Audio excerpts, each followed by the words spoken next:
Well, welcome back for another Inside Lansing. We're here today with the Superintendent of District 158, Mr. Nathan Schilling. Nathan, thank you for being on the show. Happy to be here. For you, what is the role of superintendent? Some people might not know. Well, the superintendent of schools is the chief executive officer of the school district, pretty much responsible for collaborating with the Board of Education, the faculty, the staff, the administration, all the stakeholders of the district, really responsible for bringing together all these people and resources and things to provide the best educational opportunity for the students of Lansing School District 158. And just coming in, you got to adjust to a new place, new job. How has Lansing and District 158 been? I have found everybody to be incredibly supportive. The Board of Education, the faculty, the staff, there's a really strong culture of collaboration in our school district. We really have put the children first in our decision making. That's been clear to me all throughout the interview process, the process of starting, transitioning into the position, and most recently having the opportunity to help open our brand new school, which is Coolidge Elementary. Talking about Coolidge, they had a ribbon cutting recently. How did that go for you? Oh, it was great. We had a very strong showing from the community, from the village, our municipalities. We had some great speakers. We had Will Davis, who's an Illinois representative, come and speak to us. He's actually the chairperson of the House Appropriations Committee for Finance for Education. So just having that support and seeing the community come together and acknowledge something that's so important. And Representative Davis said something that I feel like is very important, which is we have the responsibility of providing these types of brand new state-of-the-art educational facilities for students in every area of the state. So I actually grew up in Olympia Fields, but Okay. I finished my public high school career in Northbrook, which is kind of on the north side of Chicago, a more affluent area. And you see a lot of facilities and things like that in that type of area, but Will Davis said it very well. He said that we have the obligation to help support and fund these types of programs and facilities for the kids in the South Cook region as well. That's great. So we could talk all day about superintendent district stuff, but first I'd like to ask, so people know, who is Nathan Schilling? Well, Nathan Schilling is an educator. I am a scholar. I am a leader. I am, as I said, a native of the South Cook region. Grew up in Olympia Fields. My family is in education. My grandfather was a superintendent. Actually, my grandfather is 92 years old, and I had the opportunity to recognize him on the night I was hired for this position. He actually was in the audience, and so it was kind of nice bringing things full circle because he's the one who started as a teacher, educator, and later superintendent, and kind of bringing that back to what I've been able to do now in Lansing it was very special to me. That's an amazing story. Thank you. You know, that you've been able to pass it on, and that he's 92 years old and able to see you here doing that. It must have been very proud. Yeah, it was great. District 158 is a rather large district, and that means there's a lot of schools involved. Have you been able to visit all the schools and meet with the staff? Oh, yeah. So as part of a superintendent's transition into a new role, one of the most important things is to meet with all of the different stakeholders of the district. So I've been not only to all of the schools, but all of our facilities. I've met with our buildings and grounds staff. I've met with all the municipalities in Lansing, the fire department, the police department, the village. So you've been gotten out busy. to chamber events. Yes. Yeah, that'd be a good way to say it. But it's important because you need to get all of this input and this feedback into, how well are we doing? What are some areas of improvement? What are some things a new superintendent can focus on? And I'm quite happy with the things we've already put in place. Even though I've only been here a short time, obviously Coolidge is probably the biggest thing, and that was something that I kind of inherited from Dr. Heiberger as the previous superintendent, but was very proud to be able to have her there with me as we opened the brand new building, the renovation and expansion project this year. And it's not done. In the spring we will go ahead and open phase 2 and then kind of bring that project to completion. But even some other things, we're implementing a new visitor management system at all of our buildings, which is aligned to a school security initiative, trying to increase the ability to monitor who come and supervise the people that come into our building.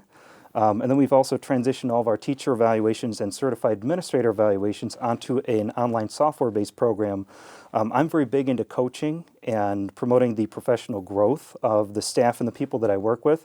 I was previously a high school principal, so I did a lot of this, and I was very big into this. I helped certify teachers to become national board certified. I liked kind of finding professional strengths in people, helping them grow in certain areas, watching them grow into leadership roles. And so kind of coming into this position, that was one of the things I wanted to help do was take the evaluation instrument and make it more formative and more of a coaching format where we're really nurturing the professional growth of our staff. We have an excellent staff, and so now we're trying to take that to the next level in the service of our kids. Well, it sounds like you really do have the kids in mind and the parents and just everybody involved. You visited with so many different people in the community. For the parents and kids, what do they have? This might be a little soon to ask, but what do they have to look forward to in the near future, maybe even later future that you've already, I'm sure you've thought of some things. Well, and that's a good question because we have a 3-year strategic plan that started in 2016, and this is the last year of it this year.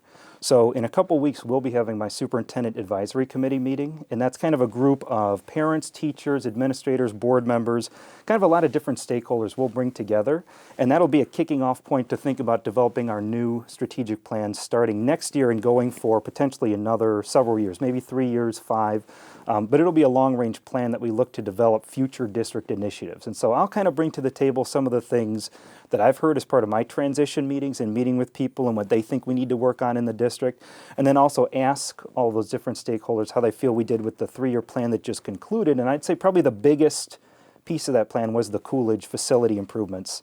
But, you know, things like that, longer-term things, you know, looking at doing social, emotional supports, technology, infrastructure, district finances, things like that. So, you know, without putting the cart before the horse, you know, we haven't had that meeting yet, but that'll be kind of the kicking off point to develop some of those long-range initiatives. So tell people to watch out after that, to look, see what's coming into the future. Mm-hmm.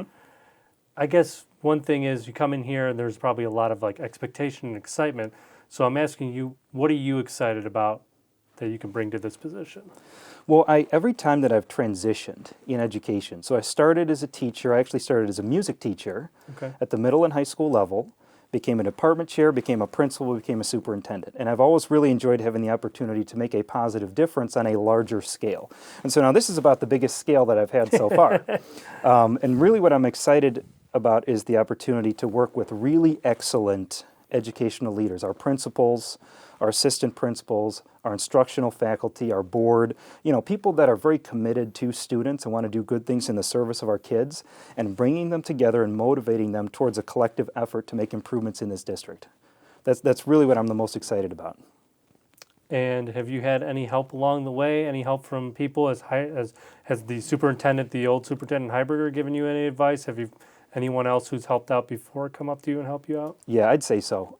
So Dr. Heiberger actually is staying on for up to 100 days for an interim administrative contract, just in a supporting role. Sure. Really to kind of be a resource for me, but also kind of help transition certain elements. So Coolidge would be a good example of that, to kind of help provide some guidance in the transition in order to make sure that we are finishing the work that we started under her for facilities.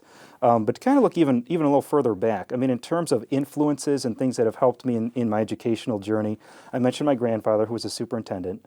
My father is a retired chief school business official. He was actually the assistant superintendent for Rich Township High School District in Olympia Fields. That's how I grew up in Olympia Fields. Okay. And so very strong financial background and knowledge. So he obviously is a great resource, you know, when I have questions or want to pick his brain about things related to school finance.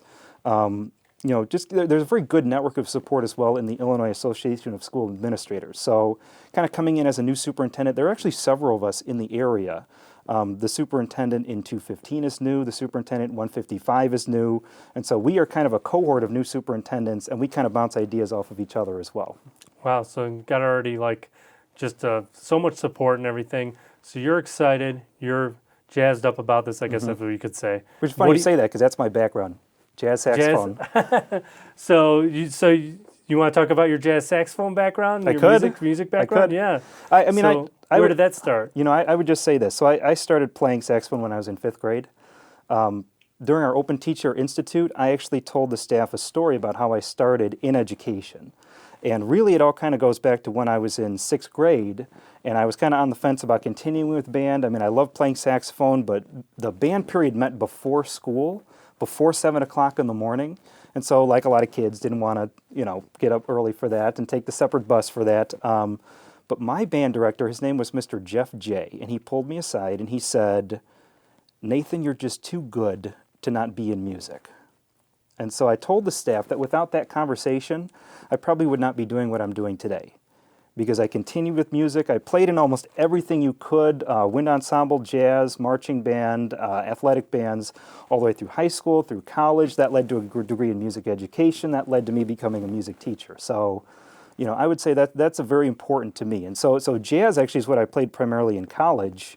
We had kind of I was at Lake Forest College for my bachelor's, Okay. and you know we'd play at the Elmhurst Jazz Festival and things like that. And a very good teacher, his name was Mitch Paliga. He actually tours and gigs to this day. He actually is a member of the Lieutenant Dan band with Gary Sinise, the Yes, actor Gary Sinise. Yes, So, we've filmed them before. nice. So that I want to talk about just that one moment you said you had with the teacher who told you, basically, don't give this up. Mm-hmm. You know, you're too good for that. Is that something you're hoping, like that kind of feeling to you know, to kind of spread out there as a superintendent down to your staff? I told it to all 300 of them on the opening day. And really, I tied it to, you know, not to make light out of a, you know, a quote from a movie, but, you know, I told them with great power comes great responsibility. That's Spider-Man. Yes. You know, and I said we have the ability to impact students' lives that way, and don't take that authority lightly.